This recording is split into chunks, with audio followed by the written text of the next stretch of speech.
Hi and welcome, viator. Let me take you back to The World Ends With You 1 on the DS.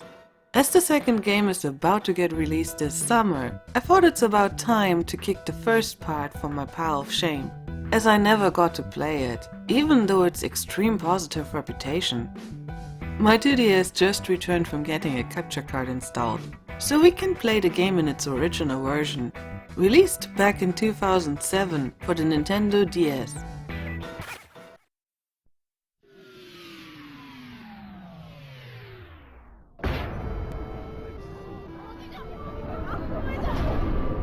Out of my face! You're blocking my view!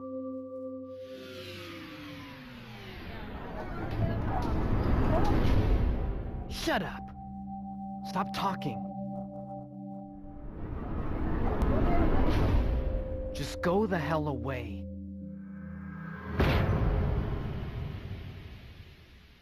All the world needs is me. I got my values. So you can keep yours, alright? I don't get people. Never have, never will. This is Neko. He will lead us through this world and its story.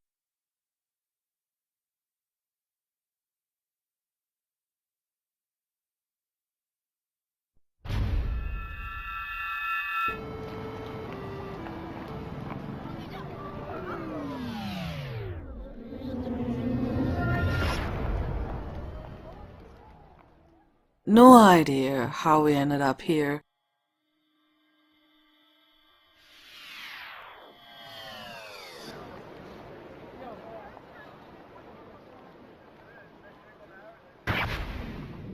And with this pin, it allows us to see into the minds of the people around us. And then there's this SMS summoning us to 10-4 within the next 60 minutes. Sent by the Reapers. Failure being punished with erasing. Deleting does not work.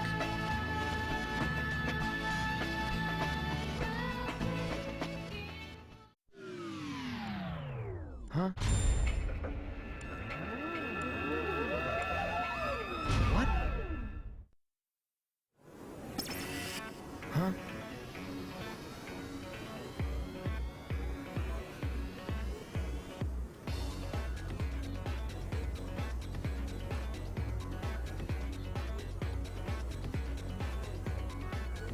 All we can do for now is running.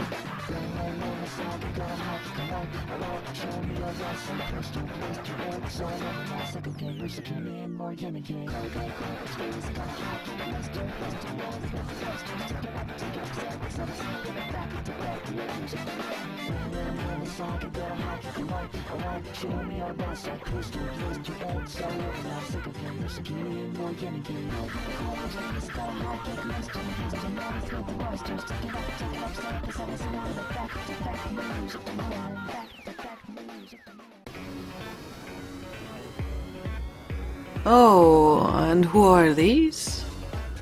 They're looking strange, but they know what is going on.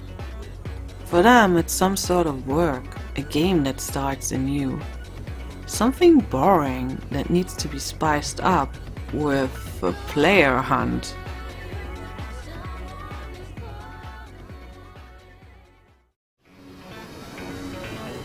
Meanwhile, Neko has escaped. Or not. There's more of them, and they make people vanish.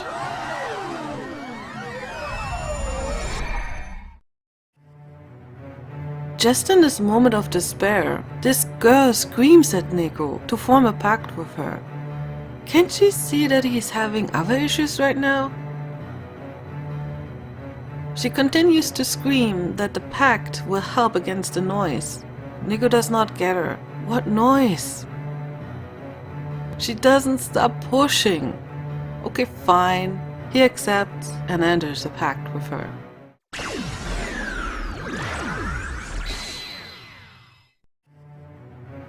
We get this new pin from her and a promise to get things explained later.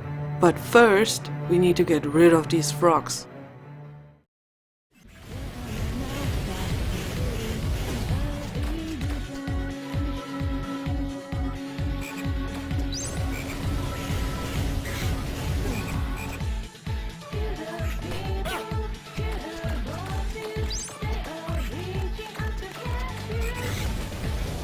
That was nothing. The girl is just as surprised as Nico that he was able to summon the flames. With the pin she gave us, she enabled Neko to use psychs. And she is delighted over it. With the pact enabled, the noise will stop to come after them. Time to properly introduce one another. Her name is Shiki Miyazaki. Somehow she assumes that we know what is going on, even with Neko reacting all that confused.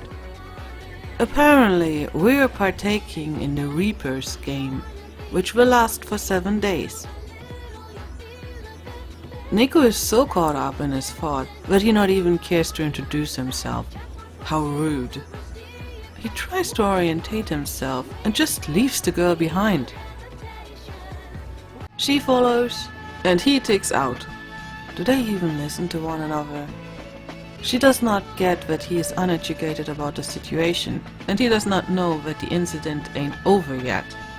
The pact made them partners, trapped together in this game. Without her, he can't use psychs to fight the creatures. And if they lose, they will get erased, which equals death. They fight, till Neko gives in, introduces himself and agrees to follow her to 10-4, their objective.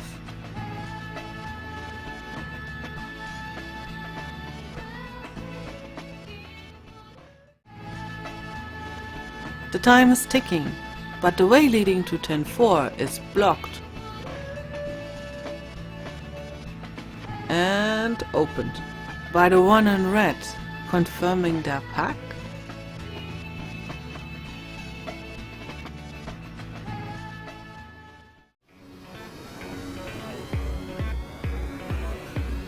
Now that we are here, the timer on our hands vanished. But it's not over yet. One of the Reapers laid an eye on us. New enemies appear, forcing Shiki and Neko to fight alongside each other. From now on, we fight on both screens simultaneously. Neko and Shiki share their health, while they both fight the same creature.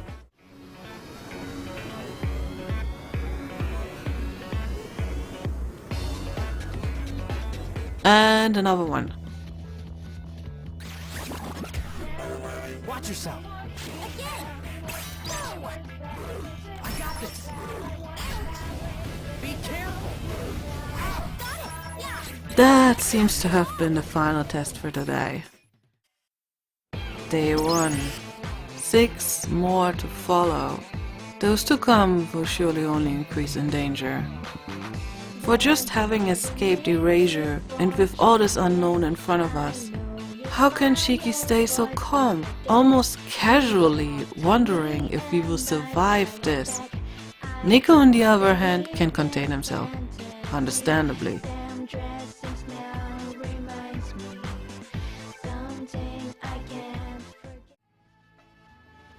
Again, we don't know where we are or how we came here. But we are here, right in time for a new mission. Our new goal is to set the cursed statue free.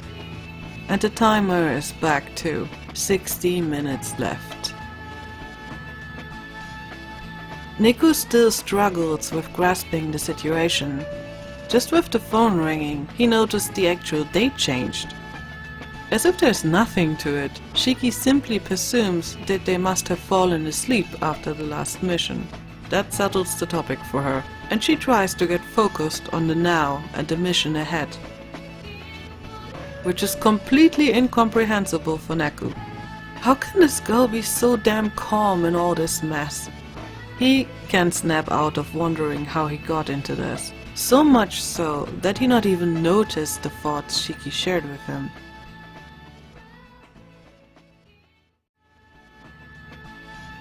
Another wall blocks us from leaving the area. And see, again this red guy in the background. We can possibly clear today's mission if we stay enclosed here. Shiki and Neku tackle the issue at hand completely different. Shiki communicates her thought process, while Neku analyzes the situation in his head. She gets him totally wrong, yelling at him why he ain't helping her to solve the issue. Interrupted in his thought process, he now notices the red guy too, and he remembers to have seen him before, just yesterday at the wall in front of 10-4.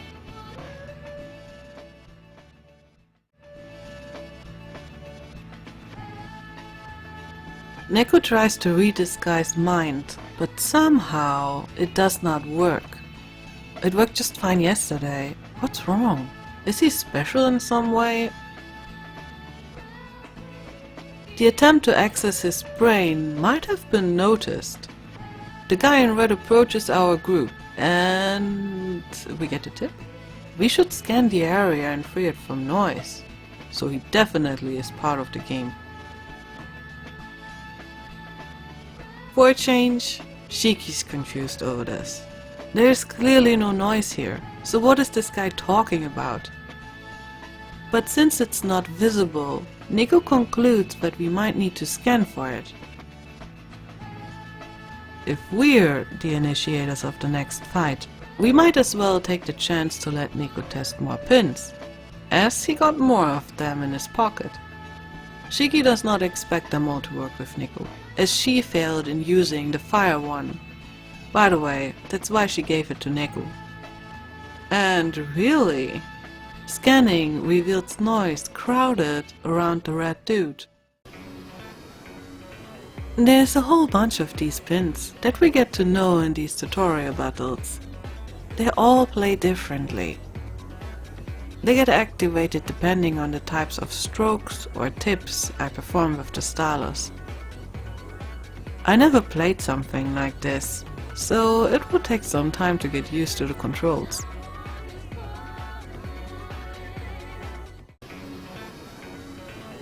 Anyways, beating them all opens the wall. Or rather, the red one opens it for us. Seems he's an okay guy, maybe some sort of judge.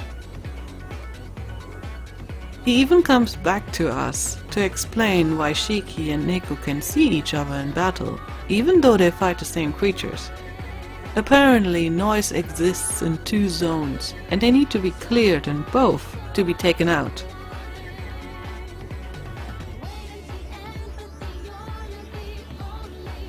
Neku did really well with all those pins, and Shiki is really surprised that he'd been able to use them all. He must be some sort of psych genius. It's really special that he could do this.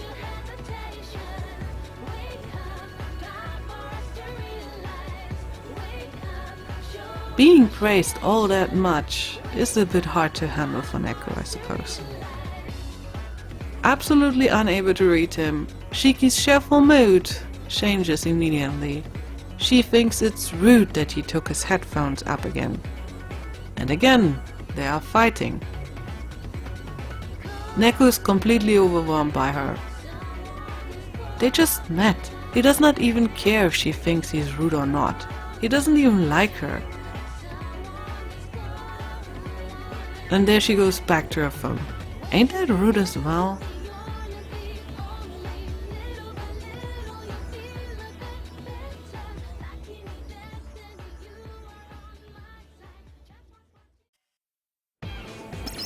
There's no escape from this girl.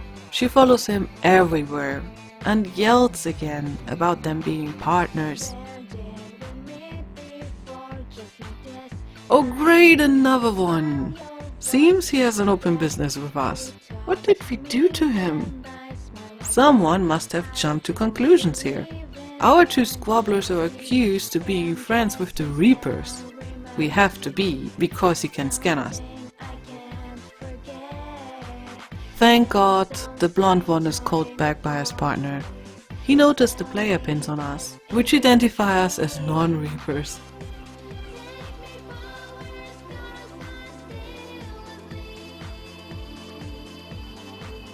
Now that the dust has settled, we might be able to talk. Seems there are also players who got messed up by a pink-haired Reaper yesterday, before they could reach 10-4. The two introduced themselves as Beat and Rhyme. Shiki introduces our group to them and apologizes for Niku's behavior. It's just how he is. To make up for his misjudging, Beat offers us informations. They figured out how the phone works. The usual functions are disabled, like calling or sending messages. As fellow players, they suggest that we help one another out by sticking our heads together. Beat and Rhymes seem not to know much about the Reaper game as well. The Reaper they encountered yesterday had black wings and was unscannable. They also know that they have to survive 7 days, but that's basically it. They wonder if the Reapers are also responsible for the missions. They trip over the fact that they never finished theirs yesterday, as they never reached 10-4.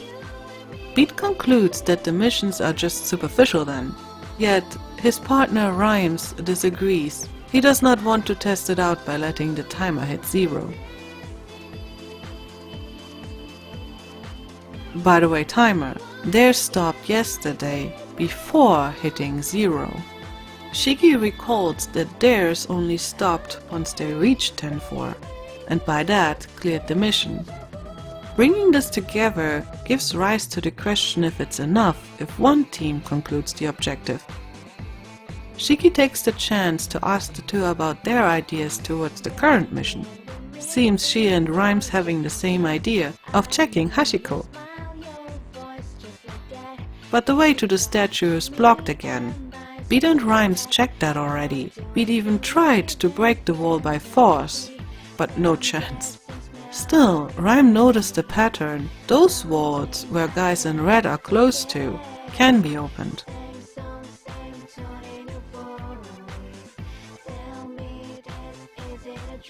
They just know each other for a few moments, but Shiki already gets along very well with them. Neko, on the other hand, not so much.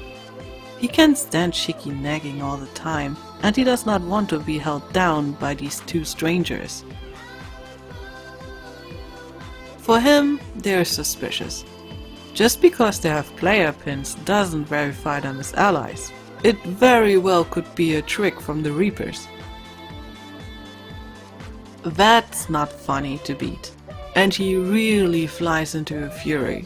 It's again Rhymes who calls him back. He can understand where Nico is coming from, and they decide to leave.